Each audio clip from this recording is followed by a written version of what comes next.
Hello my lovely students, this is Mansi. Welcome to the channel. So now we are going to start हमारे seed batch का first chapter maths का which is number system. तो कैसे करने वाले हैं, हर chapter के हम पहले इंट्रोडक्शन करेंगे. सो बेटा इंट्रोडक्शन में सारे चैप्टर्स में जो जो टॉपिक्स है वो कवर कर लेंगे, मतलब आपके कंसेप्ट यही क्लियर करके देन एक्सरसाइजेस में मूव करेंगे ताकि वहाँ के क्वेश्चन के कंसेप्ट आपको ऑलरेडी पता हो. देन एक्सरसाइजेस करके इस ईयर से एग्जाम्पल्स भी हम साथ साथ करते चलेंगे. तो बुक के जितने एग्जाम्पल्स है वो सारे करेंगे. सो इस तरीके से हर चैप्टर को हम करेंगे. ठीक है, समझ में आ गया. आप चैप्टर का इंट्रोडक्शन स्टार्ट करते हैं. बट बिफोर दैट, अगर आपने चैनल को अभी तक सब्सक्राइब नहीं किया तो please make sure to subscribe the channel. साथ में बेल आइकन भी हिट कर देना ताकि जो भी कंटेंट डले आपके पास नोटिफिकेशन आ जाए. ठीक है. एंड लास्ट थिंग, कुछ बच्चों के कमेंट्स आ रहे थे कि मैम हमें टेलीग्राम का जो लिंक है वो नहीं मिल रहा. बेटा हर वीडियो में जितनी वीडियो चलेंगी उसमें जो हमारा डिस्क्रिप्शन होता है वहां पे टेलीग्राम का लिंक है, आप वहां पे क्लिक करके ज्वाइन कर सकते हो. ठीक है, चल लेट्स गेट स्टार्टेड. सो बेटा चैप्टर का नेम है नंबर सिस्टम. सो नंबर्स के बारे में बात करने वाले हैं. पहले कुछ रिवाइज कर लेते हैं जो चीजें आप ऑलरेडी पढ़ के आए हो, जैसे नेचुरल नंबर्स. अब जब भी छोटे बच्चों को हम काउंटिंग सिखाना स्टार्ट करते हैं, कैसे स्टार्ट करते हैं, 1 2 3 4 5 ऐसे स्टार्ट करते हैं. तो हमारी मैथ्स में भी काउंटिंग ऐसे ही स्टार्ट हुई थी. 1 2 3 4 एंड सो ऑन, सारे नंबर्स चलते जाएंगे. और ये सभी नंबर्स थे हमारे नेचुरल नंबर, जिसको हम लिखते हैं n से डिनोट करते हैं. ठीक है, सो ये सारे हमारे नेचुरल नंबर्स है. अब धीरे धीरे भाई सबने बात करनी शुरू करी कि चलो बच्चों को तो 1 से सिखा लो, लेकिन बच्चों को कभी तो बताओगे कि 0 भी एक नंबर है. फिर हमारा आता है होल नंबर. सो ये सभी नेचुरल नंबर्स और इसमें 0 भी मिला लो तो बन गए हमारे whole number. So whole numbers अगर कभी लिख रहे हो कैसे लिखेंगे, 0 1 2 3 4 5 एंड सो ऑन. मतलब सारे नेचुरल नंबर्स तो है ही, इसमें साथ में होल नंबर, मतलब 0 भी आ गया तो वो होल नंबर बन गया. सो जब भी 0 की बात होगी तो बेटा 0 is a whole number but it is not a natural number. Natural number में 0 नहीं आता, होल नंबर्स में आता है. ठीक है, तो हमारे होल नंबर्स कौन से हो गए, 0 से लेके सभी नेचुरल नंबर्स मिला लो, वो हो गए होल नंबर्स. अब बात हुई भाई बच्चे और बड़े होंगे, कभी तो उनको बताओगे नेगेटिव नंबर्स भी होते हैं. तो वहां पे आ गए हमारे इंटीजर्स, मतलब -1 -2 -3 -4 ये सभी. अब इंटीजर्स का मतलब ये नहीं है कि सिर्फ नेगेटिव नंबर्स. इंटीजर्स का मतलब है नेगेटिव नंबर्स तो होंगे ही, साथ में ये सारे होल नंबर और नेचुरल नंबर भी. मतलब -1 -2 -3 -4 -5 एंड सो ऑन तो होगा. साथ में 0 भी एक इंटीजर है. 1 2 3 4 5 जितने पॉजिटिव नंबर है वो भी इंटीजर्स है. ठीक है, समझ में आ गया. तो सारे नेचुरल नंबर्स में 0 मिलाया, होल बन गया. उसमें नेगेटिव नंबर्स मिलाए, इंटीजर्स बन गया. अब इसके आगे रैशनल नंबर बनेगा, उस पर अभी जाएंगे, सीखेंगे. अभी के लिए इतना समझ लो. नेक्स्ट हमारा है नंबर लाइन. अब नंबर लाइन याद है आप लोगों को, नंबर लाइन कैसे होती है, एक स्ट्रेट लाइन. स्ट्रेट बनी है, स्ट्रेट है, हाँ लग तो स्ट्रेट रही है. सो एक स्ट्रेट लाइन ली हमने, उसमें सेंटर में हमारे पास होता है 0. ठीक है, उस स्ट्रेट लाइन के बीच में आ गया 0. इस साइड पे on the right hand side सारे पॉजिटिव नंबर्स होते हैं. जैसे आ गया यहाँ पे 1, 0 के बाद 1 2 3 4 5 एंड सो ऑन. सिमिलरली 0 की लेफ्ट साइड पे इस तरफ पे सारे नेगेटिव नंबर्स होते हैं, जैसे कि -1 -2 -3 -4 -5 एंड सो ऑन. ठीक है, सो ये सारे लेफ्ट साइड पे नेगेटिव नंबर्स, राइट साइड पे सारे पॉजिटिव नंबर्स. ठीक है, सो इस तरीके से. अब अगर आपको कोई नंबर यहाँ पे मतलब मार्क करना है, जैसे किसी ने बोल दिया 3 मार्क करो नंबर लाइन पे, सिंपल ये रहा 3, ये पॉइंट लगाया, ये हो गया हमारा 3 नंबर. या अगर डेसिमल में कोई मान लो 3.2 लगाना है आपको, तो देखो 3 और 4 के बीच में, अगर ये 3 है ये 4 है, सो 3 और 4 के बीच में 3.1 3.2 3.3 3.4 3.5 3.6 3.7 3.8 3.9 एंड देन 4 आएगा. मेरे पास स्पेस खत्म हो गया, समझ जाना. सो इसके बीच में आएगा ना 3.1 3.2 3.3 एंड सो ऑन. ठीक है, सो यहाँ से मतलब आप डेसिमल में भी कोई नंबर होगा तो वो भी लगा सकते हो. ठीक है, इसके बाद अभी जब हम इरैशनल नंबर सीखेंगे ना, तो इस क्लास में हम सीखेंगे इरैशनल नंबर्स को हम नंबर लाइन पे कैसे प्लॉट करते हो. बट वो बात की बात है, अभी के लिए आगे बढ़ जाते हैं. अभी हम समझते हैं ये रैशनल नंबर्स क्या होते हैं. भाई रैशनल नंबर्स जब भी हम पढ़ेंगे ना तो सिंपल वे में उसको बोल सकते हैं कोई भी नंबर जो p अपॉन क्यू फॉर्म में है। मतलब आप कहोगे मैम कोई भी नंबर जो फ्रैक्शन में है वो रैशनल नंबर हो गया। जैसे कि we have 4/5, it's a rational number, 7/11 again rational number, 9/13 again rational number. So ये सारे रैशनल नंबर्स है, पॉजिटिव भी नेगेटिव भी। मतलब अगर -7/6 है so it is also a rational number. Negative है कोई बात नहीं, लेकिन क्या p/q फॉर्म में है। अगेन -9/17 कर दो, again it is a rational number. ठीक है, अब यहां पे बात आते हैं कि चलो ये तो समझ में आ गया, फ्रैक्शन में सारे नंबर्स देख के हमें पता चल जाएगा रैशनल नंबर्स है। नाउ इफ आई राइट 6 तो क्या ये रैशनल नंबर है? अब सोचोगे नहीं ये p/q फॉर्म में नहीं है मैम, ये रैशनल नंबर नहीं हो सकता। It is also a rational number. Why? Simple, क्या मैं 6 को लिख सकती हूँ 6/1? 6/1 क्या होता है? 6 ही होता है, मतलब 6 को 6/1 भी लिख सकते हैं। So this becomes in p/q form. That means ये भी हमारा क्या हो गया? Rational number. सो रैशनल नंबर में बेटा सारे हमारे नेचुरल नंबर्स, सारे होल नंबर्स। अब अगर मैं बोल रही हूँ सारे होल नंबर, दैट मीन्स 0 भी एक रैशनल नंबर है। 0/1 लिख सकते हैं ना, तो 0 भी एक रैशनल नंबर है। देन सारे इंटीजर्स, क्योंकि हम अरे देखो ना नेगेटिव भी तो आ रहे हैं, तो दैट मीन्स सारे natural numbers, whole numbers, integers सब मिलके साथ में ये p/q फॉर्म, या हम बोल सकते हैं डेसिमल नंबर्स को मिला दो तो हमारे बन जाते हैं रैशनल नंबर्स। ठीक है, समझ में आ गई ये चीज? जब भी रैशनल नंबर की बात होगी p/q। मैंने डेसिमल बीच में क्यों डाला बेटा? अगर आपके पास है 3.6, क्या कर सकते हो? पॉइंट हटाया, अपॉन में 10 लगा दिया, तो ये आ गया 36/10। अगेन इट्स अ कौन सा? Rational number. समझ में आ गया? चलो आगे बढ़ जाते हैं, और इस चैप्टर में बड़ी सारी चीजें करते रहेंगे, तो और भी अगर किसी को कोई कंफ्यूजन होगा तो वो साथ साथ क्लियर होता रहेगा। ठीक है। नेक्स्ट अब बेटा इस टाइप का क्वेश्चन आता है, फाइंड रैशनल नंबर्स बिटवीन, ये 2 बार आ गया, इसको हटा देते हैं। So find rational numbers between 1 and 2। अब आप सोचोगे भाई 1 के बाद तो 2 ही आता है, इसके बीच में कौन से नंबर्स हो सकते हैं, है ना? सो 2 नंबर्स के बीच में बहुत सारे infinite number of rational numbers हो सकते हैं। ठीक है, अब वो निकालेंगे कैसे? तो एक जो फॉर्मूला के हिसाब से होता है ना वो ये होता है, जैसे ये 2 नंबर्स है, सिंपल कर दो 1 + 2 अपॉन में 2, मतलब 2 नंबर्स लोगे, मतलब एवरेज निकाल दो उसकी। सो क्या होगा यहाँ पे? बेसिकली ये क्या है? एवरेज निकालना, या आप कह दो उसका मिड पॉइंट निकाल रहे हैं, तो इसके बीच का एक नंबर निकाल रहे हैं। सो ये हो जाएगा 3/2। ठीक है, सो यहाँ पे इसको हटाते हैं, 1 और 2 के बीच में एक नंबर मैंने लिख दिया कि इसके बीच में 3/2 आएगा।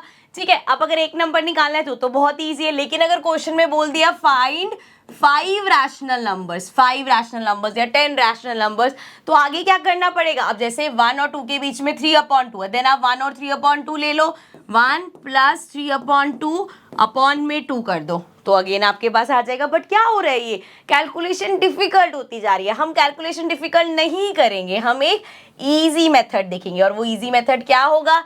Let's see. अगर आपके पास 2 नंबर्स दे रखे हैं, उनको लिख लो, यहाँ पे दे रखा है 1 और 2, अपॉन में 1 लिख दो, अपॉन में 1 लिख दो। अगर आपके पास ऐसे नंबर्स है जो ऐसे फ्रैक्शन में है, p/q फॉर्म में नहीं है, सो अपॉन में 1 लिख दिया। अब हमें क्या करना है? जो भी आपको 2 नंबर्स दे रखे ना उसके डिनोमिनेटर सेम बनाने हैं। सेम तो आप कहोगे मैम ऑलरेडी सेम ही है, लेकिन एक बड़े नंबर में। जैसे कि अगर मैं इसको मल्टीप्लाई कर दूं 10 से, अब भाई ऐसा हमारा राज थोड़ी चल रहा है कि इसको 10 से मल्टीप्लाई कर दोगे। अगर डिनोमिनेटर को 10 से करोगे, न्यूमरेटर को भी करना पड़ेगा। सो इंटू 10 कर देंगे, दोनों कर दिए तो मतलब सेम कर दिए ना, 10 से 10 कैंसिल हो जाता है, एक ही बात है, कर सकते हैं। सेम यही चीज, अब यहाँ दोनों जगह 1 ही है तो इधर भी 10 से मल्टीप्लाई करना पड़ेगा, अब इधर करोगे तो इधर भी करना पड़ेगा। तो क्या फाइनली नंबर्स आए? 1 × 10 इज 10, अपॉन में 1 × 10 10 अगेन, यहाँ पे करेंगे 2 × 10 इज 20, अपॉन में 1 × 10 इज 10। आप देखो दोनों का डिनोमिनेटर सेम है, 10 10 है, ऊपर क्या है 10 और 20।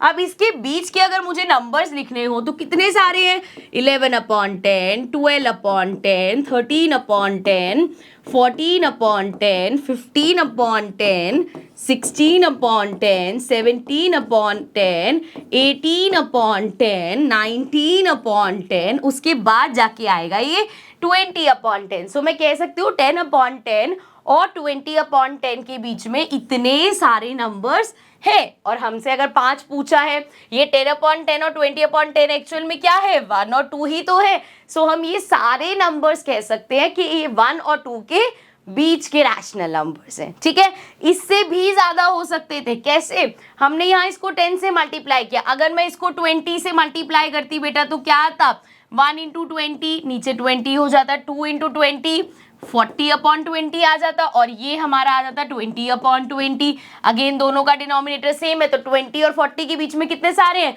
21, 22, 23, 24, 25, चलता रहेगा 40 तक। तो बहुत सारे रैशनल नंबर्स पॉसिबल है। ठीक है, क्या करना होगा, हमें सिर्फ डिनोमिनेटर सेम बनाना होगा एंड देन सिंपल उसके बीच में नंबर्स लिख देंगे। क्लियर है ये चीज। चलो अब हाँ, एक चीज और ध्यान रखनी है, क्योंकि हम बार बार ये चीज बोल ही रहे हैं भाई कि भाई बहुत सारे रैशनल नंबर्स पॉसिबल हैं, तो इसीलिए आपका आंसर, मेरा आंसर, आपके फ्रेंड का आंसर, बुक में आंसर दिया हुआ सब अलग अलग हो सकते हैं। ठीक है, चलो आगे बढ़ जाते हैं नेक्स्ट टॉपिक पे, विच इज इर्रेशनल नंबर। अब रैशनल नंबर तो समझ में आ गया, p बाय क्यू फॉर्म में होता है। अच्छा, एक चीज मैंने वहां नहीं बोली, उसमें क्या होता है कि जो p और q है वो हमारे इंटीजर्स होंगे, वो तो हमने वैसे डिस्कस कर लिया था, और q कभी भी 0 नहीं हो सकता। एक चीज मैंने मिस कर दी, मैं वहां पे क्लियर कर देती हूँ, फिर ऐसा ना हो कि वो रह जाए।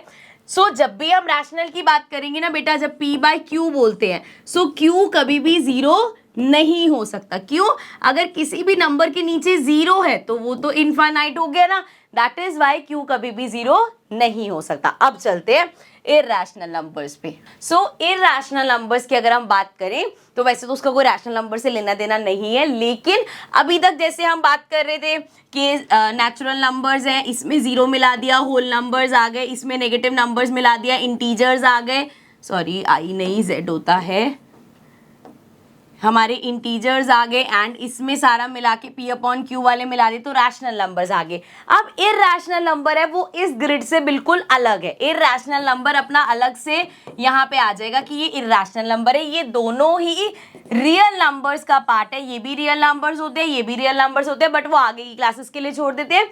लेकिन इररेशनल नंबर में इनमें से कोई नंबर नहीं आएगा। अब अगर इनमें से कोई नंबर नहीं आएगा तो कौन से नंबर आएंगे, इररेशनल नंबर्स में हमारे आते हैं अंडर रूट वाले। जैसे अंडर रूट में 2 है वो हमारा इररेशनल होगा, अंडर रूट में 3 है वो हमारा इररेशनल होगा। नाउ अंडर रूट में 4 है, क्या बेटा अंडर रूट में 4 इररेशनल हो सकता है? नहीं। क्यों नहीं हो सकता भाई, अभी आपने कहा अंडर रूट के सारे होते हैं। अंडर रूट 4 हमारा किसके इक्वल होता है, +-2 के, क्योंकि ये 2 का स्क्वायर है। अब अगर ये +-2 आ गया तो ये रैशनल नंबर हो गया। मतलब अब आप कहोगे मैम अब ये कैसे याद रखेंगे, सिंपल सी चीज याद रखनी है, अंडर रूट में सभी नंबर्स हमारे इररेशनल है, सिर्फ और सिर्फ ये जो नंबर है वो कंप्लीट स्क्वायर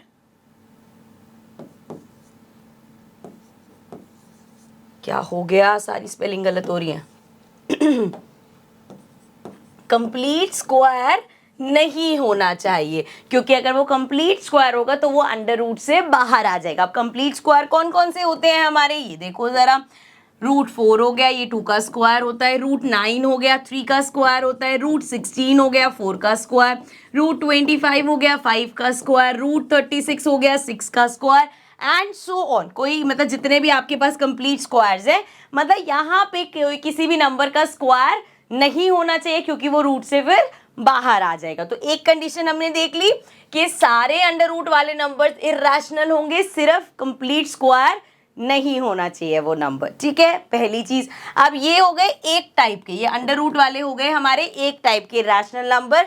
अब एक इररेशनल नंबर हमारा होता है पाई।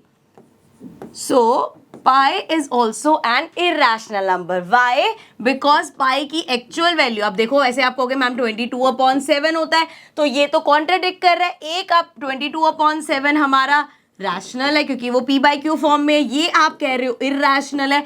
ऐसे कैसे चलेगा? देखो बेटा, जब भी हम पाई की वैल्यू 22/7 लेते हैं वो सिर्फ अपनी कैलकुलेशन को सिंप्लीफाई करने के लिए लेते हैं, अप्रॉक्स वैल्यू लेते हैं. एक्चुअल में अगर आप पाई की वैल्यू देखो तो 3.142 and so on, and he नहीं होगा, वो चलता जाएगा, नेवर एंडिंग है वो. सो यहां से मैं कह रही हूं कि पाई जो होता है that is an irrational number. ठीक है, ध्यान रखेंगे इस बात को.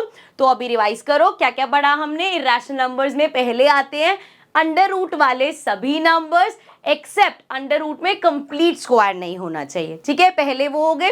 दूसरा हमारा पाई इरेशनल है, और तीसरा होता है इस टाइप के डेसिमल नंबर्स. कैसे? देखो जरा, एक नंबर लिया मैंने, लेट्स सपोज 0.01 001 0001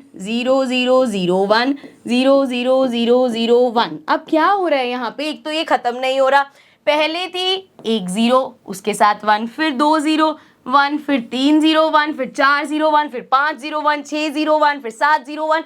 तो ये चलता जाएगा. Again it is never ending. So ये इस टाइप के पैटर्न के जो होते हैं वो हमारे इरेशनल होते हैं. इसी में ऐसे भी हो सकता था ये, लेट्स सपोज 0.61 या 611 6111 61111, इस तरीके से. मतलब यूजुअली आपको जीरो में ही दिखेंगे, बट ऐसे जो ये पैटर्न चल रहा है और जो खत्म ही नहीं हो रहे वो सारे हमारे इरेशनल नंबर्स होते हैं. ठीक है, तो 3 टाइप के इरेशनल नंबर्स हमने देख लिए.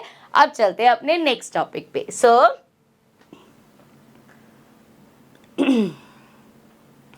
नेक्स्ट है हमारा plotting irrational number on number line. अभी नंबर लाइन के बारे में पढ़ा था हमने. अब आपको अगर ये वाले नंबर्स √2 है, √3 है, √5 है, ये हमारे तीनों इरेशनल नंबर है, इनको अगर हमें नंबर लाइन पे प्लॉट करना हो तो कैसे करेंगे, मैं आपको अच्छे से पेन पेपर पे यूज करके कंपास वगैरह से करके दिखाऊंगी. लेकिन पहले थोड़ी सी इसकी थ्योरी समझ लेते हैं, थोड़ा लॉजिक समझ लेते हैं, देन जब हम इसको ड्रॉ करेंगे तो बहुत ईजी लगेगा. ठीक है, अब जैसे आपको √2 बनाना है नंबर लाइन पे. ठीक है, अब नंबर लाइन पे तो देखो √2 कहीं भी नहीं होता भाई, सिंपल 0 1 2 हो जाएगा. √2 तो कहीं नहीं है. सो √2 हम कैसे ड्रॉ करेंगे? देखो, हमें यहाँ पे यूज करना है हमारा पाइथागोरस थ्योरम. पाइथागोरस थ्योरम याद है आपको? पहली बात तो पाइथागोरस थ्योरम कहाँ लगता था? पाइथागोरस लगता था सिर्फ राइट एंगल ट्रायंगल में. इस तरीके से अगर आपके पास कोई ट्रायंगल है जिसमें 90 डिग्री का एंगल है, वहां लगता था हमारा पाइथागोरस थ्योरम. अब 90 डिग्री एंगल के सामने वाली जो होती है वो होती है हमारी हाइपोटेन्यूज.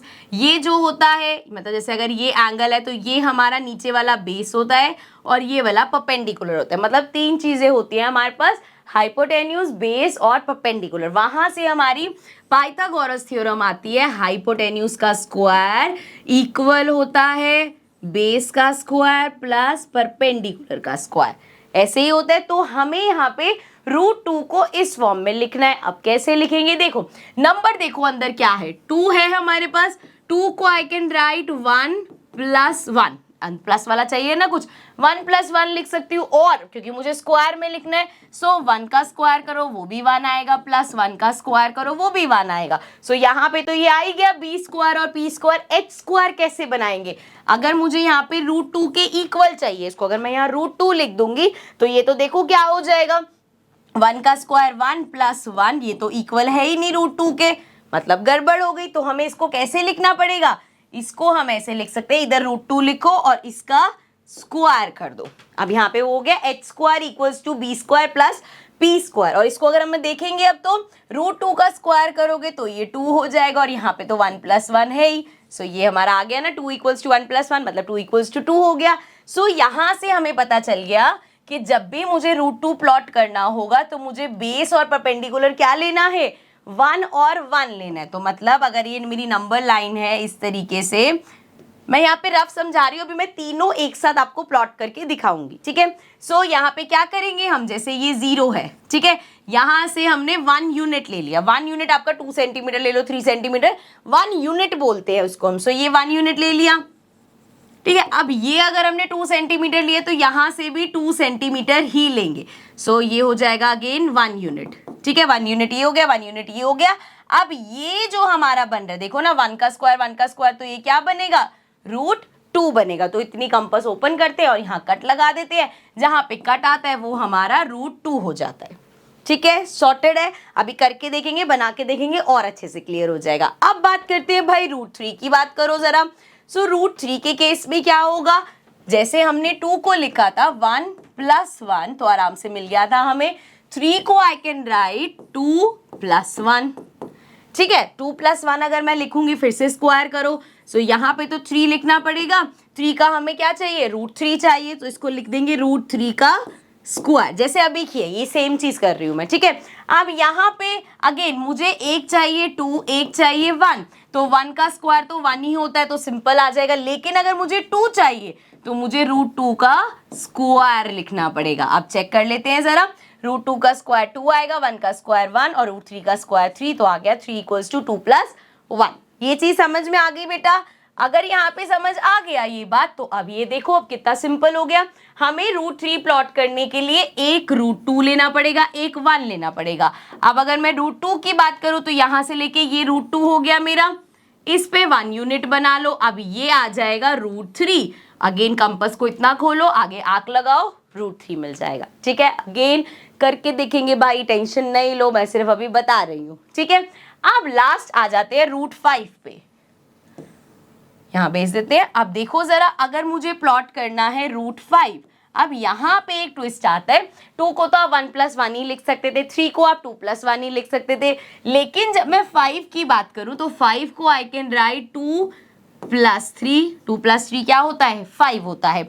अब अगर मैं इसको 2 + 3 की तरह लूंगी तो सेम इसकी तरह बनाओ, √5 का स्क्वायर इक्वल होगा, मुझे क्या चाहिए, अंदर 5 है, मुझे चाहिए 2 + 3, मतलब मुझे √2 का स्क्वायर करना पड़ेगा प्लस √3 का स्क्वायर करना पड़ेगा, है ना। तभी आएगा √2 का स्क्वायर 2, √3 का स्क्वायर 3, 3 + 2 5 आ जाएगा। लेकिन अब जब इसको प्लॉट करोगे तो एक तरफ आपको √2 लेना पड़ेगा, एक तरफ आपको √3 लेना पड़ेगा, तब जाके ये आपका √5 आएगा। तो कितना कॉम्प्लिकेटेड हो जाएगा। इसकी जगह अगर मैं यहाँ पे जो मैंने 2 + 3 लिया, क्या मैं 5 को बेटा 1 + 4 नहीं लिख सकती? बिल्कुल लिख सकते हैं मैम। 1 + 4 5 होता है, तो ये वाले से देखो कितना सिंपल हो जाएगा। √5 का स्क्वायर किया, अब मुझे एक 4 चाहिए, एक 1 चाहिए। 1 तो हमें पता ही है, 1 का स्क्वायर करोगे 1 ही आएगा, प्लस 4 को आई कैन राइट 2 का स्क्वायर। तो देखो 2 का स्क्वायर 4 आया, 1 का स्क्वायर 1, तो 4 + 1 5 हो गया। ये प्लॉट करना कितना इजी होगा। इसमें क्या करना है, नंबर लाइन पे यहां से लेके यहां तक 2 यूनिट लेनी है, फिर यहाँ पे 1 यूनिट लेनी है। ये हमारा आ गया √5, अगेन √5 सॉरी। कंपास को ओपन करेंगे, आंक लगाएंगे, वो पॉइंट हमारा आ जाएगा √5 का। कितना सिंपल हो गया, इस वाले से बहुत ज्यादा सिंपल है। इसलिए √5 कभी भी हम ऐसे नहीं करते, हमेशा ऐसे प्लॉट करते हैं। अब चलते हैं, ये सब आपको समझ में आ गया, तो अब चलते हैं कि प्लॉटिंग करनी कैसे। जैसे मैं आपको समझा रही थी ना यहाँ पे रैंडमली, तो कंपास वगैरह से आप कैसे प्लॉट करोगे वो दिखते हैं चल के। सो अब देखते हैं हम इसको प्लॉट कैसे करेंगे एक्चुअल में। सो √2 अभी हम देख के आए हैं भाई, हमारा √2 कैसे कर सकते हैं हम, 1 का स्क्वायर प्लस 1 का स्क्वायर। ठीक है, एक बार वैसे तो मैं भी एक्सप्लेन करके आई हूँ, फिर से एक बार रफ एक्सप्लेनेशन कर देती हूँ मैं। यहाँ पे जैसे अगर ये नंबर लाइन है, सो यहाँ से यहाँ तक मुझे चाहिए 1 यूनिट बेटा। अब जब मैं 1 यूनिट बोल रही हूँ तो ज़रूरी नहीं है 1 यूनिट हमेशा 1 सेंटीमीटर ही हो। 1 यूनिट मतलब आप इसको 2 सेंटीमीटर ले लो, 3 सेंटीमीटर, 5 सेंटीमीटर, कुछ भी लो, लेकिन अगर 1 यूनिट आपकी 2 सेंटीमीटर है तो जो यहाँ पे 1 यूनिट लोगे वो 2 सेंटीमीटर ही होनी चाहिए, सेम होनी चाहिए। ठीक है, ये चीज़ क्लियर है। अब यहाँ पे अगर 0 है तो मैंने यहाँ पे क्या करना है, 1 यूनिट बनाना है। देन जितना ये लिया मैंने उतना ही ये होगा, ये भी 1 यूनिट हो जाएगा। एंड देन ये जो मुझे पार्ट मिलेगा बेटा वो हो जाएगा √2, एंड देन वो कंपास से आंक लगाएंगे। ठीक है, ये तो हो गया रफ एक्सप्लेनेशन। अब फाइनली करते हैं हम। ठीक है, सो हमें बनानी है सबसे पहले एक लाइन। सो इस तरीके से एक लाइन ड्रॉ कर लेंगे। ठीक है, मैं थोड़ा सा इसको डबल कर रही हूँ ताकि ऐसे ना हो कि आपको विजिबल ना हो। ठीक है, अब हमें सेंटर में 0 सेंटीमीटर लेना है। सो कहीं पे भी ले लेते 0 सेंटीमीटर, मतलब 0 लेना है। सो ये अगर मैंने 0 ले लिया, अब हमें पता है एक नंबर लाइन पे अगर ये 0 है बेटा तो यहाँ पे सारे हमारे क्या होते हैं, we have all the negative numbers here and इधर ऑल दी पॉजिटिव नंबर्स। अब ये पॉजिटिव है, हमें इधर की तरफ बनाना है। सो 1 यूनिट के लिए लेट्स सपोज मैं 2 सेंटीमीटर लेती हूँ। सो ये मैंने रखा 0 पे एंड ये आ गया 2 सेंटीमीटर, ठीक है। सो ये यहाँ लिखेंगे, क्या लिखेंगे इसको, 2 सेंटीमीटर नहीं बेटा, इसको लिखेंगे हम 1 यूनिट, ठीक है। तो 1 यूनिट यहाँ मतलब 2 सेंटीमीटर इधर लिए, तब 2 सेंटीमीटर ही मुझे यहाँ पे भी लेना पड़ेगा। So what I will do is यहाँ पे इस पॉइंट पे ये ले लिया 2 centimetre and then a straight line 0 से लेके 2 तक, तो ये भी 2 सेंटीमीटर हो गया, मतलब ये भी मेरा 1 यूनिट हो गया, ठीक है। मैं लिख नहीं रही इसको एंड देन ज्वाइन कर दो, जब नेम्स दे देते, ये हो जाएगा point A and let's call this point B. अब ओ और बी को ज्वाइन कर देंगे, तो बी पे रखा मैंने पेंसिल का निब एंड ज्वाइन कर दिया, ठीक है। ओ बोल लो, 0 बोल लो, समझ गए ना आप ये क्या है, इस तरीके से ज्वाइन कर दिया। अब लेके आनी है हमें अपनी कंपास एंड कंपास को कितना खोलना है बेटा, ये 0 बी बोल लो या इसको ओ बोल लेते, ज़्यादा कन्वीनियंट रहेगा, ओ बी।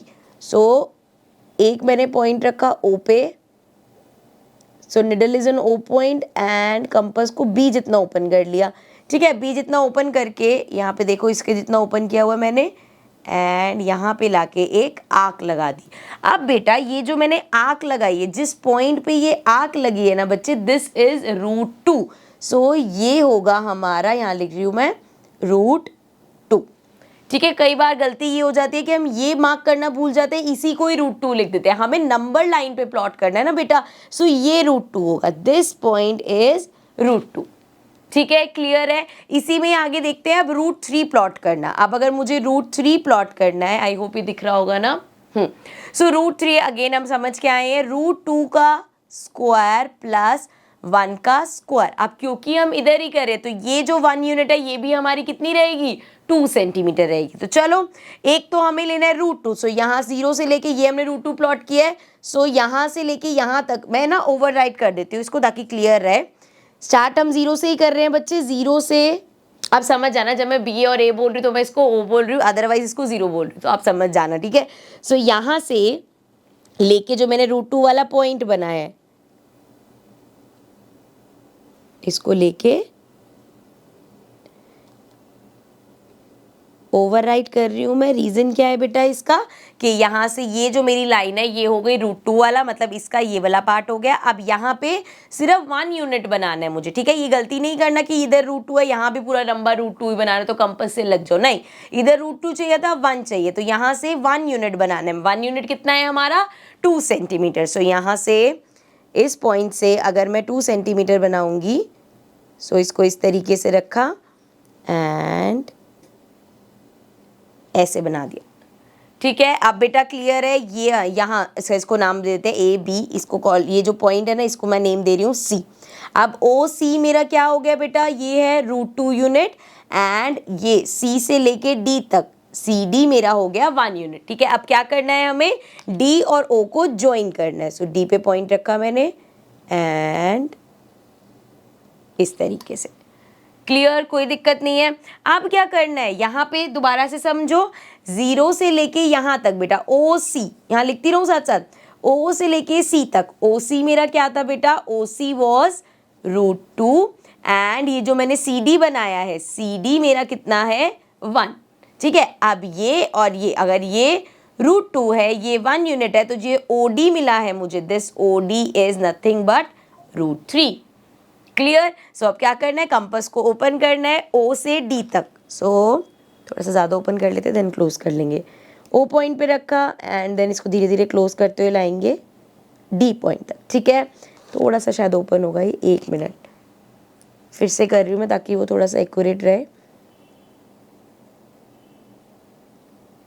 अरे कम क्यों हो जाता है ये, यहाँ तक आ गया। अब अगेन यहाँ से समझ लो डी पॉइंट तक ओपन हो गया, फिर से जाओ नंबर लाइन पे, इस तरीके से आप प्लॉट कर दोगे। अगेन ये जो अप पॉइंट मुझे यहाँ पे मिला है बच्चे, दिस इज √3, ठीक है, तो हमने देखा √2 और √3 को कैसे प्लॉट करना है। अब √5 भी हम चाहें तो इसमें कर सकते हैं, बट इसको ज्यादा मेसी कर, देखो √3 जब भी आप बनाओगे, अगर क्वेश्चन में सिर्फ √3 बनाने को आता है तब भी पहले आपको √2 प्लॉट करना ही पड़ेगा, बट जब हम √5 प्लॉट करेंगे, √5 हम सीख के आए हैं, √5 हमारा इक्वल होगा, मतलब जैसे √5 का स्क्वायर इक्वल है, इधर भी स्क्वायर लिख लेते हो वरना कंफ्यूजन हो जाएगी।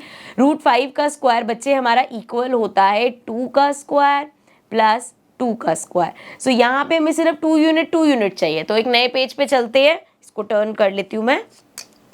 So now if I right √5, तो बच्चे √5 को आई कैन राइट √5 का स्क्वायर होता है हमारा 2 का स्क्वायर प्लस 1 का स्क्वायर, सिंपल 2 2 4 प्लस 1 5 हो जाएगा। ठीक है, ये क्लियर है। तो यहाँ पे हमें क्या चाहिए, 2 और 1 चाहिए, यहाँ पे √2 √3 की कोई जरूरत नहीं है, √5 आएगा तो पूरा फ्रेश बनाना है हमें। सो क्या करेंगे, सबसे पहले तो अपनी नंबर लाइन बना लेते हैं। सो यहाँ पे मैंने एक लाइन ड्रॉ कर ली इस तरीके से, ठीक है, एंड ये हो गया चलो मेरा 0। ठीक है, अब यहाँ पे बेटा आप ध्यान क्या रखोगे, अभी जैसे लास्ट उसमें मैंने बोला जब हम √2 बना रहे थे, √3 बनाए थे, तो मैंने बोला कि जैसे 1 यूनिट बहुत छोटा सा 1 सेंटीमीटर लग रहा है तो आप इसको 2 सेंटीमीटर ले लो, ठीक है, या उसको 3 सेंटीमीटर ले लो या 4 सेंटीमीटर, कुछ भी ले लो। जब आप बच्चे √5 प्लॉट करोगे, अब √5 में आपको एक जगह 2 यूनिट है, एक जगह 1 यूनिट है। सो दिस मीन्स अगर इस क्वेश्चन में आपने 1 यूनिट 2 सेंटीमीटर ली है, सो क्या आप 2 यूनिट 2 सेंटीमीटर लोगे, नहीं, अगर 1 यूनिट 2 सेंटीमीटर बच्चे तो 2 यूनिट मेरी 4 सेंटीमीटर हो जाएगी। इसी तरीके से अगर ये 3 सेंटीमीटर है, 3 2 6, 4 सेंटीमीटर, 4 2 8, सो इस तरीके से ये उसकी डबल हो जाएगी। अगर तो आपको ये चीज क्लियर है तो वेरी गुड, अगर इसमें आपको कंफ्यूजन है बच्चे तो हम इसको अवॉइड कर सकते हैं और सिंपल 2 लिखा है तो उसको 2 सेंटीमीटर ले लो, 1 लिखा है तो इसको 1 सेंटीमीटर ले लो। ठीक है, अभी किसी बच्चे को कंफ्यूजन ना हो इसलिए मैं 2 सेंटीमीटर और 1 सेंटीमीटर से ही प्लॉट कर रही हूँ। अगर आप इसको 1 यूनिट को 2 सेंटीमीटर लेते हो बेटा तो 2 यूनिट को 4 सेंटीमीटर लेना, या वाइस वर्सा, जो भी जैसे भी करोगे उस तरीके से करना। ठीक है, चलो अब स्टार्ट करते हैं। सबसे पहले हमें क्या करना है, आप 2 आप इधर भी 2 भी ले सकते हो, इधर 1 भी ले सकते हो। देखो हमें इस तरीके से बनाना है ना, यहाँ पे अगर मैं लेट सपोज 2 सेंटीमीटर ले रही हूँ, ठीक है, अभी सेंटीमीटर मान के चल रहे हैं, यूनिट में कंफ्यूज नहीं कर रही मैं। अगर ये 2 सेंटीमीटर ले रही हूँ मैं तो ये मुझे 1 सेंटीमीटर लेना पड़ेगा, तभी मेरा ये √5 आएगा। सिमिलरली अगर मैं ये 1 सेंटीमीटर मतलब बेस 1 सेंटीमीटर ले रही हूँ तो परपेंडिकुलर 2 सेंटीमीटर लूंगी तो भी ये √5 आ जाएगा। तो इन शॉर्ट आप यहाँ पे √2 भी ले सकते हो, सॉरी 2 सेंटीमीटर भी ले सकते हो और 1 सेंटीमीटर, मतलब 2 यूनिट भी इधर ले सकते हो, 1 यूनिट भी ले सकते हो। बस अगर यहाँ 1 लोगे तो इधर 2, इधर 2 लोगे तो इधर 1 लोगे। ठीक है, आई होप समझ में आ गया। तो अभी स्टार्ट करते हैं। नीचे हम 2 सेंटीमीटर बेस ले लेते हैं अपना। सो 0 से लेके ये 2 सेंटीमीटर पे इस तरीके से मैंने पॉइंट लगा लिया एंड ये हो गया मेरा ए पॉइंट, नेम दे दिया मैंने इसको। ठीक है, अब ए से बच्चे हमें क्या बनाना है, हमने यहाँ कितना लिया है, 2 लिया है, लिख देते हैं इसको, दिस इज 2। ठीक है, 2 यूनिट बोलो, 2 सेंटीमीटर बोलो, ये 2 लिया है। अब यहाँ पे मुझे 1 लेना पड़ेगा। सो इधर रखा मैंने अपना स्केल एंड इस तरीके से। ठीक है, अब ये 2 हो गया, ये 1 हो गया बेटा, इसको ज्वाइन कर दो, इसको नाम दे देते हैं पहले B। तो O मतलब 0 और B को ज्वाइन कर दो, यहाँ पे पेंसिल रखी, इसको B पॉइंट तक ले जाएंगे लाइक दिस। ठीक है, तो ये हमारा आ जाएगा √5। अब √5 यहाँ पे नहीं छोड़ना हमें, √5 ऐसे थोड़ी, हमें तो भाई नंबर लाइन पे दिखाना है। तो अपनी कंपास को ओपन करेंगे बच्चे, O पॉइंट पे रखा मैंने, 0 पे मतलब, एंड ये हो गया B। ठीक है, अब क्या करना है, हमें सिंपली एक आर्क ड्रॉ करनी है। जब आप ये आर्क ड्रॉ करोगे तो जहाँ पे ये नंबर लाइन को कट कर रही है बेटा, ये point, this point is my √5। I hope this is clear. अब चलते हैं आगे अपना इंट्रोडक्शन कंप्लीट करते हैं। सो अब हमारा अगला टॉपिक है डेसिमल एक्सपेंशन। डेसिमल एक्सपेंशन क्या होता है, डेसिमल एक्सपेंशन बेसिकली मींस आपके पास कोई भी नंबर है, जैसे 1/7 है फॉर एग्जांपल। सो 7 को डिवाइड करना है 1 से। अब जब इसको डिवाइड करेंगे तो 0 पॉइंट समथिंग समथिंग समथिंग आएगा, वो है उसका डेसिमल एक्सपेंशन। अब यहाँ पे इस डेसिमल एक्सपेंशन में हमारे पास 4-5 वर्ड्स लिखे हुए, 4 वर्ड्स लिखे हुए हैं। 1 is terminating, non terminating, recurring and non recurring. अभी क्या होता है सब समझेंगे, लेकिन पहले कुछ यहाँ एग्जांपल्स लिखे हैं, इनके डेसिमल एक्सपेंशंस लिख लेते हैं फिर समझेंगे। सो इसको इस तरफ कर देते हैं, यहाँ पे हम सिर्फ आंसर्स लिखेंगे, डिवाइड इधर कर लेते हैं, ठीक है। सो पहला है हमारे पास 10/3, मतलब 3 को हमें डिवाइड करना है 10 से, तो ये हो जाएगा 3 × 3 9 हो गया, ये बचा 1 पॉइंट लगाओ 10, अगेन 3 से करोगे 9 आ जाएगा, फिर 1 आया बन गया 10, फिर से 3 से करो, फिर से 9 आएगा, 1 आ गया 10 बन गया। अरे अब ये होता ही जाएगा, सेम चलता जाएगा ना 3 3 3 3, तो हम इसका डेसिमल एक्सपेंशन लिख सकते हैं, this will be equal to 3.3333 and so on. Also we can write it as 3 जो हमारा रिपीट हो रहा है उस पर बार लगा दिया, तो इसको 3.3 और 3 के ऊपर बार, इस तरीके से भी लिख सकते हैं, ठीक है। ये हो गया हमारा पहला, इसको रब कर देते हैं, कैलकुलेशन ही है ये। अब अरे रब क्यों नहीं हुआ भाई। नेक्स्ट हमारे पास है 7/8, सो 7/8 मतलब 8 को डिवाइड करना है 7 से, सो ये हो जाएगा 8 × 0 0, ये बच गया 7 पॉइंट लगाया 70। अब 8 के टेबल में 70 से छोटा क्या आता है बेटा, 8 8 64 आता है, 10 में से 4 माइनस करेंगे 6 आ जाएगा, ये हो गया 60। अब 60 से छोटा आएगा 8 × 7 करेंगे 56, ये आ गया 4, 40 बन गया। नाउ 8 5 40 होता है, सो ये आ गया 0, ठीक है। डेसिमल इसका 0 आ गया, मतलब डेसिमल के रिमाइंडर 0 आ गया, मतलब ये खत्म हो गया। So this is equal to 0. क्या है 875, ठीक है। आगे तो कुछ नहीं है, तो वहीं तक ही है। नेक्स्ट हमारे पास है 1/7, सो इसको हटा देते हैं।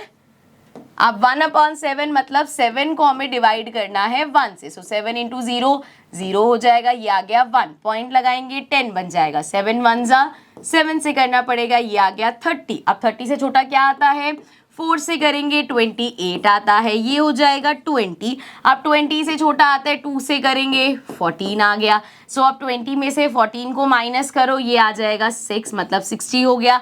60 से छोटा आता है 8 से करेंगे 56 आ जाएगा, ये 40 बन जाएगा। 40 से छोटा क्या होता है, 5 से करोगे 35 हो जाएगा, देन इसमें से माइनस करेंगे 50 बन जाएगा।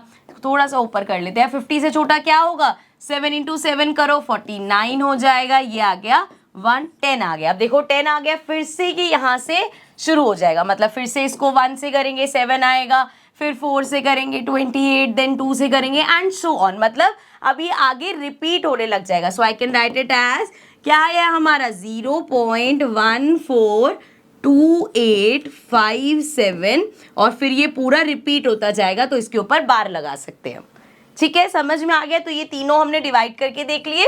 अब यहाँ से हम ये टर्म्स को समझेंगे, terminating, non terminating, recurring and non recurring. So terminating मतलब टर्मिनेट होना, टर्मिनेट होना मतलब रिमाइंडर 0 आ गया। अगर आपका रिमाइंडर 0 आ गया तो मतलब वो खत्म हो गया, डेसिमल आगे नहीं है, तो उसको हम बोलते हैं टर्मिनेटिंग। सो इसमें अगर हम बोले तो टर्मिनेटिंग कौन सा होगा बेटा, यहाँ पे ही हमारा खत्म हो गया था, तो दिस वन इज टर्मिनेटिंग। सो हम इसमें कह सकते हैं किस नंबर का था ये, 7/8 का डेसिमल एक्सपेंशन टर्मिनेटिंग होगा, ठीक है। नॉन टर्मिनेटिंग का क्या मतलब है, नॉन टर्मिनेटिंग का मतलब है रिमाइंडर हमारा 0 आ ही नहीं रहा। जैसे इस केस में देखो 3 चलता जा रहा है, चलता जा रहा है, चलता जा रहा है, एंड हो ही नहीं रहा। सो ये हो गया हमारा नॉन टर्मिनेटिंग, ठीक है। इसी तरीके से अगर हम इसकी बात करें, यहाँ पे भी बार है, तो ये 142857 142857 142857 ये चलता जाएगा, रिमाइंडर 0 नहीं आएगा। So again this is also non terminating, ठीक है। सो ये क्लियर हो गया, टर्मिनेटिंग क्या होता है, नॉन टर्मिनेटिंग क्या होता है। उसके बाद रिकरिंग, रिकरिंग वर्ड मुश्किल लग सकता है, recurring just means repeating and non-recurring means non-repeating. So अब जरा यहाँ पे देखो रिपीटिंग, यहाँ पे देखो क्या हो रहा है, नॉन टर्मिनेटिंग तो है, साथ में यही 3 रिपीट होता जा रहा है, तो this is non terminating, recurring भी साथ में हो गया, ठीक है। अब जो टर्मिनेट हो गया उसमें तो ये सवाल ही नहीं पैदा होता भाई वो रिपीटिंग हो गया नॉन रिपीटिंग। यहाँ पे आ जाओ, अब यहाँ पे क्या है, इतना बड़ा नंबर बार बार रिपीट होगा, तो again it is non terminating recurring, ठीक है। अब यहां पे आप कहोगे मैम कोई भी एग्जांपल ऐसा नहीं आया जो नॉन टर्मिनेटिंग और नॉन रिपीटिंग हो। So non terminating, non recurring. So non terminating और नॉन रिकरिंग हमारे होते हैं इर्रेशनल नंबर्स। सो इर्रेशनल नंबर्स जैसे हमने सीखा, इसको ऊपर कर लेते हैं। जैसे हमने देखा इर्रेशनल नंबर हमारा क्या होता है, पाई हमारा इर्रेशनल नंबर है। सो इसको अगर हम एक्सपैंड करके लिखेंगे तो 3.14 समथिंग समथिंग समथिंग चलता जाएगा। ना तो ये डेसिमल के बाद वाले नंबर्स रिपीट होते हैं बेटा, और ना ही ये कभी टर्मिनेट होते हैं। सो इसका क्या हो गया, नॉन टर्मिनेटिंग, नॉन रिकरिंग, ना तो रिपीट होंगे ना ही टर्मिनेट होंगे। इसी तरीके से √2 की वैल्यू लिखे तो 1.7 समथिंग समथिंग समथिंग चलती जाएगी। डेसिमल के बाद ना तो ये नंबर्स रिपीट होंगे और ना ही कभी टर्मिनेट होंगे। तो फिर से नॉन टर्मिनेटिंग, नॉन रिकरिंग। सो यहाँ पे नॉन टर्मिनेटिंग और नॉन रिकरिंग सिर्फ हमारे इर्रेशनल नंबर्स होते हैं। ठीक है, अब एक बार ये जितनी चीजें करी है समझिए, तो 4 टर्म्स तो समझ में आ गई होंगी। एक बार इसको रैशनल और इरेशनल की टर्म्स में रिवाइज कर लेते। कैसे, the decimal expansion of a rational number. कोई भी हमारे पास अगर रैशनल नंबर है वो या तो टर्मिनेटिंग होगा, मतलब उसका रिमाइंडर 0 आ जाएगा, या वो नॉन टर्मिनेटिंग रिपीटिंग होगा, रिकरिंग होगा, मतलब कि रिमाइंडर तो 0 नहीं आया लेकिन वो चलता जाएगा। जैसे 3.333 रिपीट होता जाएगा, मतलब तो रिमाइंडर इसमें 0 नहीं आ रहा तो नॉन टर्मिनेटिंग है, लेकिन रिपीट होता जाएगा तो वो हमारे रैशनल नंबर है। Now the decimal expansion of N irrational number, जो मैंने अभी बताया, इर्रेशनल नंबर एक तो नॉन टर्मिनेटिंग रहेगा और नॉन रिकरिंग रहेगा, मतलब ना तो रिपीट होगा ना ही रिमाइंडर कभी 0 आएगा, वो हो गए इर्रेशनल नंबर। ठीक है, नाउ अब ये जैसे मैं एग्जांपल दे रही थी, जैसे √2 है, इसका अगर आप देखो कितनी डिजिट्स तक यहाँ पे लिखा हुआ है। हम यूजली इसको 4 होता है क्या, मैंने 7 लिख दिया था, वो अच्छा √3 का होता है। सो ये आ गया 1.4 1 4 2 1 3 5 6 2 3। आप देखोगे कितने सारे नंबर्स हैं लेकिन कहीं भी सेट पैटर्न रिपीट नहीं हो रहा, that is why it is an irrational number. Same goes for pi. Pi की जो एक्चुअल वैल्यू है वो ऐसे चलती जाती है, अभी भी आगे डैश डैश है, टर्मिनेट नहीं हुआ, और ना ही नंबर्स रिपीट, मतलब नंबर्स ऐसे तो रिपीट हो सकते हैं, यहाँ पे 1 आया फिर यहाँ पे भी 1 आ गया, लेकिन पूरा सेट कि 1 4 है तो 1 4 1 4 1 4 ही आता रहेगा, जाए एक सेट बन गया, वो नंबर रिपीट होंगे लेकिन पूरा पैटर्न रिपीट नहीं होता हुआ जाएगा। ठीक है, पैटर्न मतलब पूरा जो फिक्स नंबर्स है, जैसे अभी हमने इसमें किया था ना, इसमें ये देखो 4-5 नंबर्स थे 1 4 2 8 5 7, अब इसके आगे फिर से 1 4 2 8 5 7, फिर से 1 4 2 8 5 7, ऐसे करके सेम नंबर का सेट चलता जाएगा। ठीक है, चलो ये आई होप समझ में आ गया होगा डेसिमल एक्सपेंशन। बाकी अगेन क्वेश्चंस करेंगे बहुत सारे तो और क्लैरिटी आती रहेगी। नेक्स्ट हमारा टॉपिक है irrational numbers between 1/7 and 2/7। So irrational numbers निकालने, अभी हमने पहले क्या देखा था, rational numbers निकालना। उसमें हमने क्या किया था बेटा, उसमें हमने डिनोमिनेटर को सेम बनाया था, उस तरीके से हुआ था। अब यहाँ पे अगर आपको इर्रेशनल नंबर निकालने तो पहली चीज क्या करेंगे, ये है 1/7, इसको डिवाइड करके लिख लो। तो मैं यहाँ पे डिवाइड कर देती हूँ, वी हैव 7। ये आई थिंक अभी हमने किया था ना, वहीं से ही ले लेते हैं यार, दोबारा क्यों करना। 1/7 डिवाइड किया था ना, ये रहा, तो क्या आया था 0.142857। सो 0.142857 और ये फिर रिपीट होता जाएगा ये पूरा।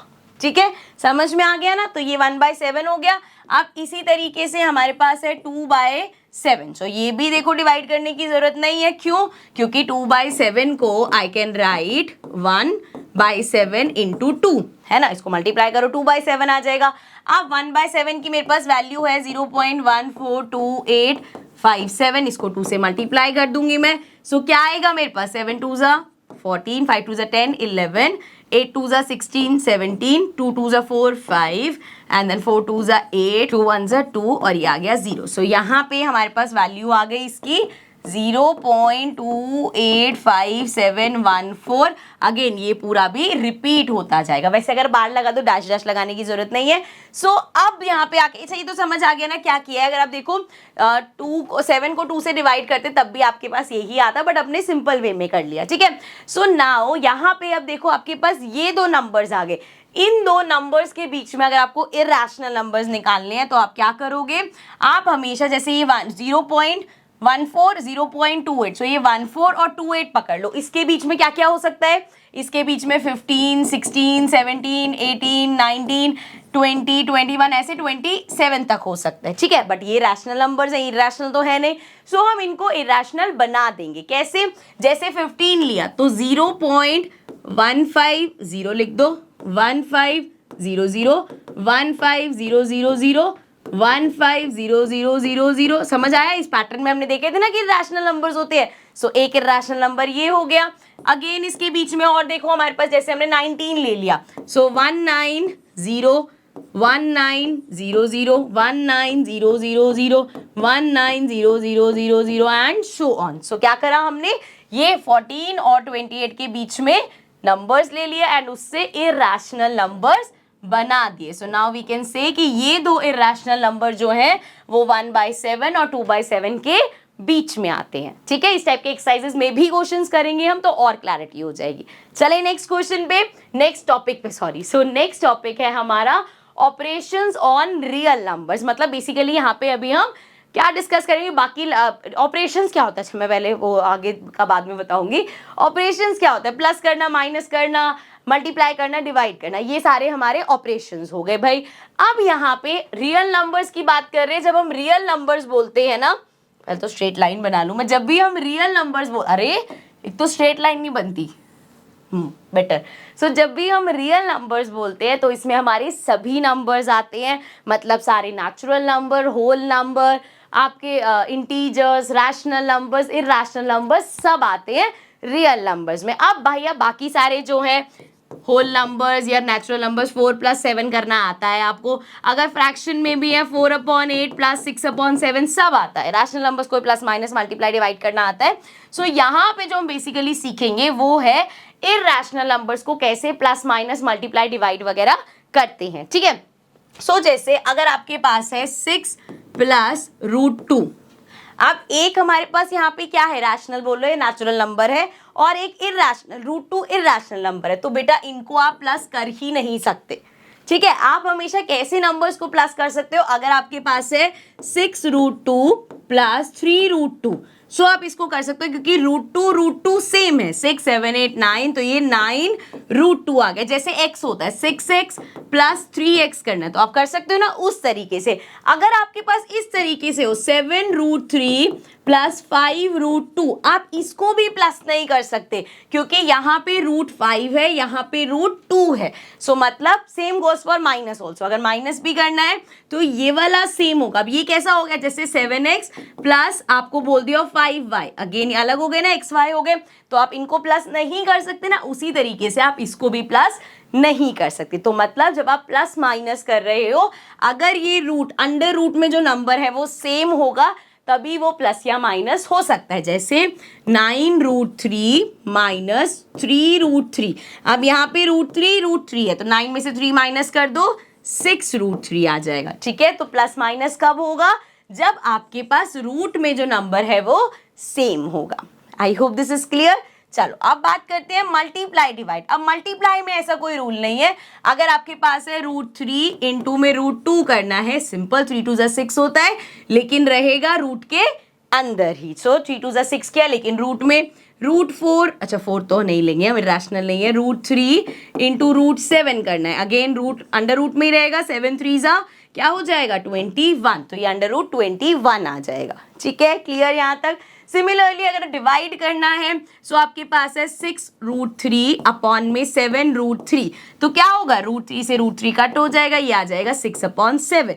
यही अगर आपके पास था 6√2 अपॉन में 7√3, तो ये ऐसे ही रह जाएगा बेटा, ये कट नहीं हो सकता, क्योंकि रूट के अंदर जो नंबर्स हैं वो अलग अलग है। इसमें एक चीज हो सकती है, वो क्या हो सकती है वो भी दिखा देती हूँ।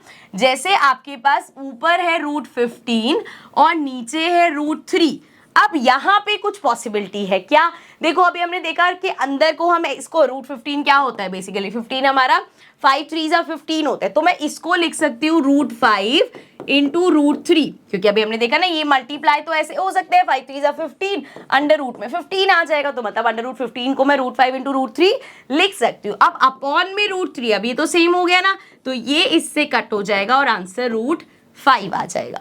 ठीक है, इसको आप ऐसे भी लिख सकते थे कि जैसे दोनों अंडर रूट में है तो हमने दोनों को अंडर रूट लिख दिया 15/3, सो 3 से 15 कैंसिल करोगे 5 आ जाएगा, तो अंडर रूट में 5 आ गया। दोनों मेथड से आंसर सेम आएगा, तरीके हैं अलग अलग करने के। ठीक है, समझ में आ गया। सो ये हो गए हमारे इस तरीके से। क्या याद रखना है, जब भी हम प्लस माइनस डिवाइड करें अंडर रूट में अगर सेम है तभी वो कट होगा, प्लस होगा या माइनस होगा। मल्टीप्लाई में बस आपको उसको रूट के अंदर रखना है, मल्टीप्लाई हो सकते हैं। ठीक है, चलो नेक्स्ट देखते हैं। नेक्स्ट है हमारे पास कुछ आइडेंटिटी, समझते हैं। बहुत सारी ऐसी हैं जो ऑलरेडी आपने कर रखी हैं। तो चलो एक एक करके देखते हैं। जैसे अंडर रूट में ए बी, सेम अभी हम ये करके आए हैं। अंडर रूट में √15 है आपके पास, तो उसको आई कैन राइट √5 इंटू √3 लिख सकते हो ना। 5 3 15 होता है, यही है 5 इंटू 3 15। सो अगर ए बी है अंदर तो आप उसको √a इंटू √b कर सकते हो। सेम ये चीज अभी हम एक करके आए हैं। देन है हमारे पास, सेकंड पे चलते हैं। अगर आपके पास अंडर रूट में ये, जैसे मैं ये वाला बता रही थी, जैसे था √15 अपॉन में √3 है आपके पास, सो इसको I can write under root में 15/3 लिख सकते हैं। ऐसी अगर आपके पास कोई चीज, दोनों चीज अंडर रूट में, उसको आप अलग अलग करके लिख सकते हो। सिंपल, ये भी हो गया, फर्स्ट भी हो गई। अब इसकी बात करो, वो कह रहे हैं अगर आपके पास है √a प्लस √b मल्टीप्लाई हो रहा है √a माइनस √b से, तो हमारा a माइनस b आएगा। इसको जरा ध्यान से अगर हम देखें, पहले मैं यहाँ पे लिख लेती हूँ इसको। हमारे पास है √a plus √b and multiply हो रहा है √a माइनस √b से, तो वो कह रहे हैं a माइनस b आएगा। क्या ये आइडेंटिटी कहीं देखी देखी लग रही है आपको? हमारे पास एक आइडेंटिटी होती है a plus B and a minus B की। दोबारा से लिख देती हूँ इसको मैं। a plus B, a minus B क्या होता है हमारा? a square minus b square, यही होता है। अब इधर अगर हम देखें तो मेरा a यहाँ पे क्या है? √a है, और b मेरा क्या है? √b है। ठीक है, अगर मैं अपनी नॉर्मल आइडेंटिटी को यहाँ पे लगाऊं कि इसको फिर मैं कैसे लिखूंगी, भूल जाओ कि a माइनस बी दे रखा है। a plus B, a minus, मैं करूंगी a square minus B square. So a square minus B square करूंगी, क्या आएगा? √a का स्क्वायर a माइनस √b का square b, a minus b आ गया। तो ये सिर्फ आइडेंटिटी देखा जाए तो बनाई गई है हमारा वही a plus B, a minus B, a square minus B square है। तो आपको नहीं ये रटने की जरूरत नहीं है। अगर आपके पास इस तरह का कोई भी क्वेश्चन आएगा, आप a plus B, a minus B की आइडेंटिटी लगाओगे, आंसर आपका करेक्ट आएगा। ठीक है, बस वो ये बता रहा है कि अगर ये दोनों रूट में है तो ऑफ कोर्स स्क्वायर की जगह रूट हट जाएगा, है ना। वही चीज हुई है, इसलिए मैं नहीं बोलूंगी कि आप इनको रट लो। अगर आपको कंसेप्ट समझ आ रहा है तो रटने की जरूरत नहीं है बेटा, अब आप बड़ी क्लास में आ गए हो। ठीक है, तो ये भी समझ आ गया। फोर्थ पार्ट पे आ जाओ। सेम चीज a plus B, a minus B, वो ही आइडेंटिटी लगेगी a plus B, a minus B, a square minus B square. अब यहाँ पे क्योंकि a था तो वो तो a स्क्वायर आ गया, b हमारा रूट में है तो b स्क्वायर की जगह रूट हट गया। सेम चीज है, अगेन इस तरह का कोई क्वेश्चन आएगा तो a plus B, a minus B की आइडेंटिटी लगाएंगे, आंसर ठीक आएगा। ठीक है, अब आगे देखो, ये तो सिंपल सा है। फिफ्थ पार्ट में क्या है हमारे पास, इसको ऊपर कर लो। फिफ्थ पार्ट में है √a plus √b, √c plus √d। सो क्या करते हैं हमारे पास जब भी इस तरीके का कुछ होता है, रूट भूल जाओ। अगर मैं वैसे नॉर्मल लिखूं a plus B and a, अच्छा c अलग लेंगे ना, सॉरी नंबर्स यहाँ पे अलग है, c प्लस d है। तो हम क्या करते हैं, a पहले मल्टीप्लाई होगा c से, फिर a मल्टीप्लाई होगा d से, b पहले मल्टीप्लाई होगा c से, फिर b मल्टीप्लाई होगा d से। यही करते हैं, यही सेम चीज यहाँ पे हुई है। √a मल्टीप्लाई किया √c से, √a c आ गया। √a मल्टीप्लाई किया √d से, √ad आ गया। देन √b पे आ जाओ, उसको मल्टीप्लाई किया √c से तो ये bc आ गया। b को किया d से तो √bd आ गया। सेम वही चीज जो हम करते हुए आ रहे हैं, बस यहाँ पे अंडर रूट के क्वेश्चंस आ जाएंगे, इसलिए वो अंडर रूट में लिखिए। कोई भी आपको रटने की जरूरत नहीं है, ये सभी आपकी बेसिक आइडेंटिटीज हैं बेटा। लास्ट देख लेते हैं, a plus B whole square. अब आ जाओ जरा, इसको तो मैं पहले अलग से ही लिख लेती हूँ। लेट्स, लास्ट है ना ये, हाँ, √a प्लस √b, इस पूरे का करा इन्होंने स्क्वायर, इक्वल्स टू लिख दिया a प्लस 2 √ab एंड साथ में प्लस b। अब हम जब आइडेंटिटी लगाते हैं बेटा, हम क्या लगाते हैं, a plus B whole square. a plus B whole square क्या होता है, a square plus b square plus 2ab। ठीक है, लिख किसी भी ऑर्डर में सकते हो आप। अब यहाँ पे a क्या है हमारा, a है हमारा √a और b की जगह है √b। तो यहाँ पे अगर मैं लिखूं तो a स्क्वायर क्या हो जाएगा, रूट ए का स्क्वायर प्लस बी क्या है रूट बी, तो इसका स्क्वायर प्लस 2ab क्या है रूट ए और रूट बी। सो क्या आ गया मेरे पास, ये हो गया, इसको और ऊपर कर देती हूँ मैं, ये हो गया a प्लस रूट बी का स्क्वायर करोगे b plus 2 root A B. Same वही आएगा बेटा जो आइडेंटिटी में गिवन है, मतलब अगेन रटने की जरूरत नहीं है, क्वेश्चन आएगा अपनी a plus B whole square की आइडेंटिटी लगाना, आंसर आ जाएगा। ये सिर्फ आपको मैं बता रही हूँ कि इस तरीके से आपको दे रखा है, ये कोई नए फॉर्मूलाज नहीं है जो आपको याद करने की जरूरत है, आपके वही बेसिक फॉर्मूलाज हैं बेटा जो आपने ऑलरेडी याद कर रखे हैं। जब क्वेश्चंस करोगे कोई जरूरत नहीं है ऐसे याद रखने की कि अगर कुछ ऐसे दे रखे तो उसको इस फॉर्मेट में ही करना है, जब आप करोगे तो फाइनली आंसर वही आने वाला है आपका, तो आपको नए फॉर्मूलेज रटने की जरूरत नहीं है। ठीक है, आगे बढ़ जाते हैं, आगे देखते हैं हमारा टॉपिक है, अच्छा आगे वैसे टॉपिक रैशनलाइज करना है उस पे आएंगे, बट यहाँ पे एक चीज ध्यान रखनी है, जब भी आप एक रैशनल नंबर को इरैशनल नंबर के साथ प्लस माइनस मल्टीप्लाई डिवाइड करते हो, ये ऐसे 2 लाइंस में लिखा है, सिंपल याद रखना है, जब भी एक रैशनल नंबर इरैशनल नंबर के साथ प्लस हो रहा है, माइनस हो रहा है, मल्टीप्लाई हो रहा है, डिवाइड हो रहा है, आंसर हमेशा इरैशनल नंबर ही आएगा।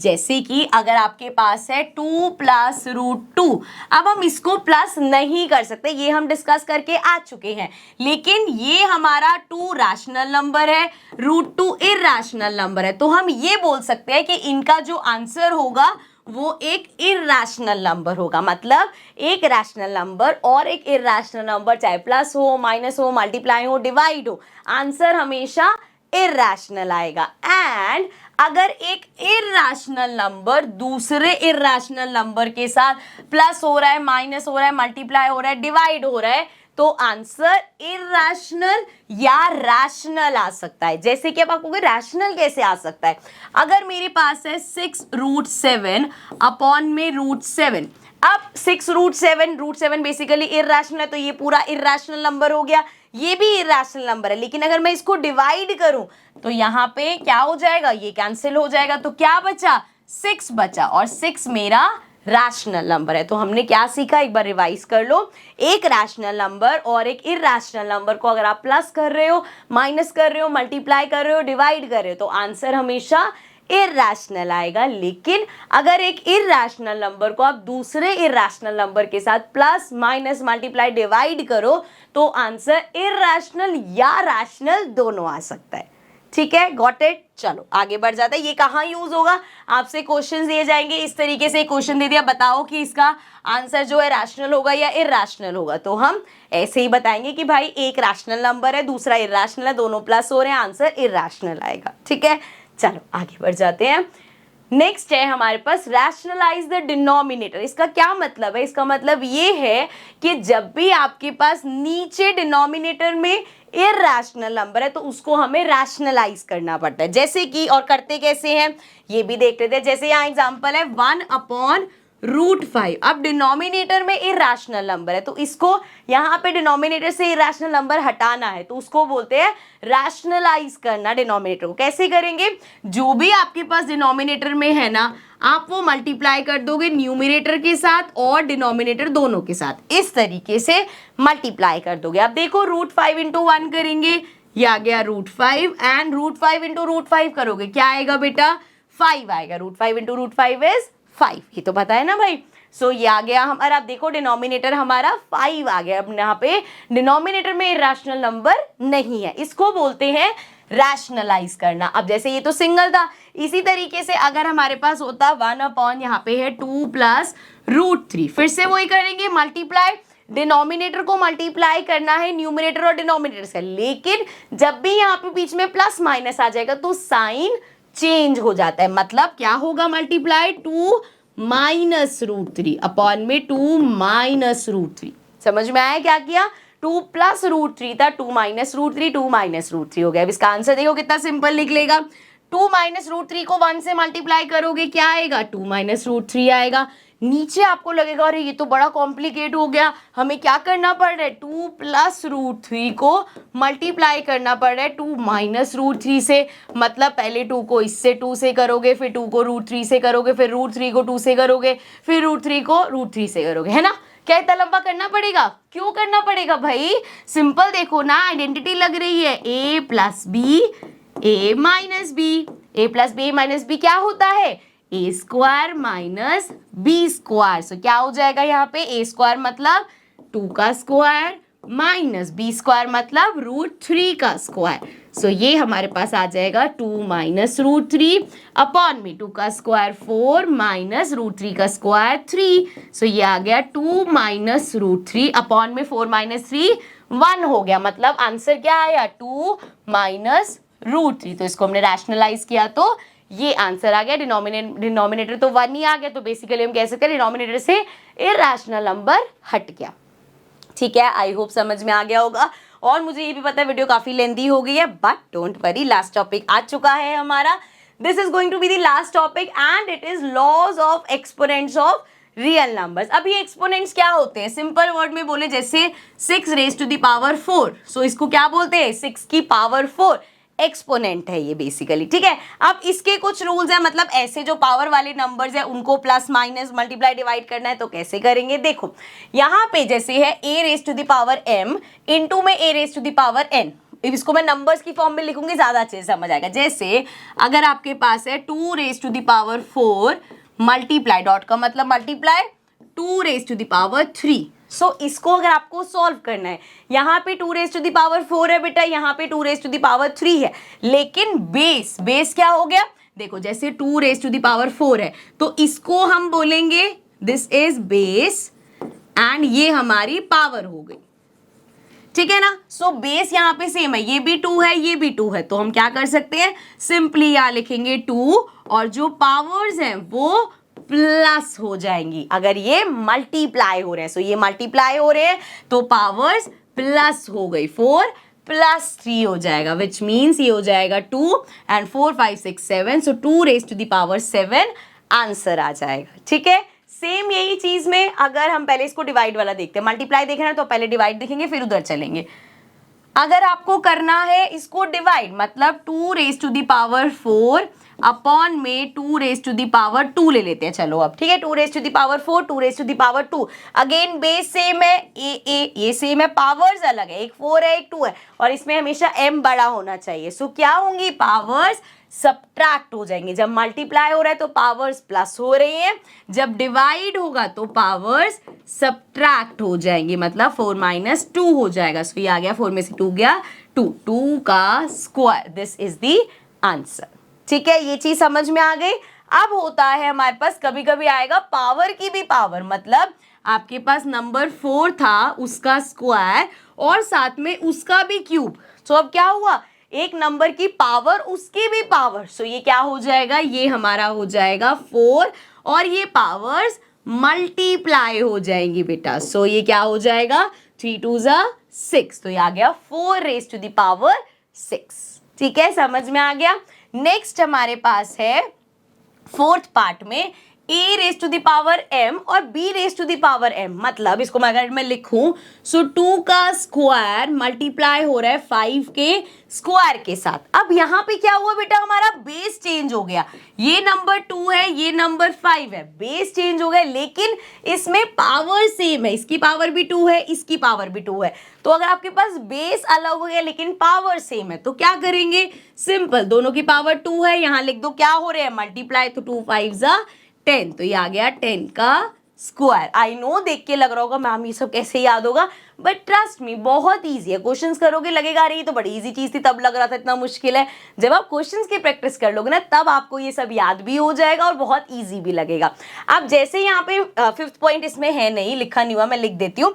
जैसे यहाँ पे मल्टीप्लाई है, सेम चीज आपके साथ किस में हो सकती है, डिवीजन में भी हो सकती है। मतलब अगर आपके पास है, सेम नंबर्स ले लेते हैं, 2 raise to the power 2 upon में 5 रेज टू द पावर 2। अब ये डिवाइड हो रहे हैं, नंबर्स अलग हैं बेस अलग है पावर सेम है, तो इसको आई कैन राइट 2 अपॉन 5 और इस पूरे की पावर 2। ठीक है, सी तो बहुत सिंपल है, इसमें तो कुछ भी नहीं है। याद क्या रखना है कि अगर पावर्स अलग है, बेस सेम है, मल्टीप्लाई हो रहे हैं तो पावर्स प्लस होंगी, डिवाइड हो रहे हैं तो पावर्स माइनस होंगी, एंड पावर ऑफ पावर होगा तो पावर्स मल्टीप्लाई होंगी। ठीक है, मुझे पता भी लग रहा होगा मुश्किल है, लेकिन ट्रस्ट मी, इसके क्वेश्चन जब करोगे ना, ये आपको सबसे इजी लगने वाले हैं। ठीक है, so with this was the last topic. हमारा introduction of this chapter complete होता है बेटा, सारे टॉपिक्स हमने इसमें कवर कर लिए हैं। आई कैन बी एश्योर्ड, अगर आपने इंट्रोडक्शन वीडियो बहुत अच्छे से देखी है तो एक्सरसाइज का कोई भी ऐसा क्वेश्चन नहीं है जो आपको टफ लगेगा, सारे कंसेप्ट्स आपके यहीं पे क्लियर हो जाएंगे। But now we'll move to the exercises in the next video, of course. So I'll see you all in the next video. Till then, take care and bye bye.